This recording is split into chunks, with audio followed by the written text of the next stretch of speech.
পাখি পালার থেকে পাখি যে বাচ্চা দেয় সেই বাচ্চাকে বড় করা বা পালা সবগুলোকে বাচ্চাকে বাঁচিয়ে রাখাই হচ্ছে সব থেকে বড় কাজ। যেহেতু ককাটেল পাখি একসাথে 5 থেকে 6টা পরিমাণ 7-8টা বাচ্চাও দিয়ে থাকে, সেক্ষেত্রে এই পাখিদের বেশি বেশি খাবার দিতে হবে। তার সাথে সাথে কিন্তু এদেরকে হ্যান্ড ফিটিংও করাতে হবে, কারণ দুটো পাখির পক্ষে সম্ভব নয় 5 থেকে 6টা পাখিকে খাবার খাওয়ানো। তাই বাধ্য হয়ে এইখানে আমি হ্যান্ড ফিটিং কিনে এনেছি। এই হ্যান্ড ফিটিংটা অনেক ভালো ছোট বাচ্চা পাখিদের জন্য, কারণ ওদের এখন একটু বাড়তি একবেলা খাইয়ে দিলে পাখিগুলো তাড়াতাড়ি বড় হবে এবং খুব সুন্দর হবে।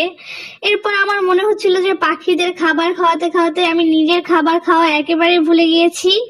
তাই আমি এখানে ইফতারের জন্য মজার একটা জুস বানিয়ে নিয়েছি। এইটা ফলের জুস, বাদামের জুস বলা যায়। এখানে ফল, বাদাম সবই আছে, কলা, খেজুর আর কয়েক রকমের বাদাম দিয়ে একটা জুস বানাবো, যেটা খেলে অনেক এনার্জি আসবে আর ইফতারের পর শরীরটা অনেক খারাপ লাগে। আর এইরকম একটা জুস খেলে কিন্তু শরীরটা অনেক ভালো লাগবে আর সতেজ লাগবে। আর পাখির যত্ন আমি ঠিকঠাক ভাবে নিতে পারবো। আর পাখিগুলোর যত্ন অনেক নিতে হয়, রোজার দিনে অনেক কষ্ট হয়, বিশেষ করে রোজা রেখে ওদের পটি পরিষ্কার করা তো আরো অনেক কষ্টের কাজ। এই যে এখানে আমার মিল্কশেক, এটাকে মিল্কশেক বললেই হয়, মিল্কশেকের মতো দেখতে অনেক কিউট হয়েছে আর খেতে প্রায় মিল্কশেকের মতোই লাগছে। অনেক মজাদার একটি খাবার, আপনারাও খেয়ে দেখতে পারেন।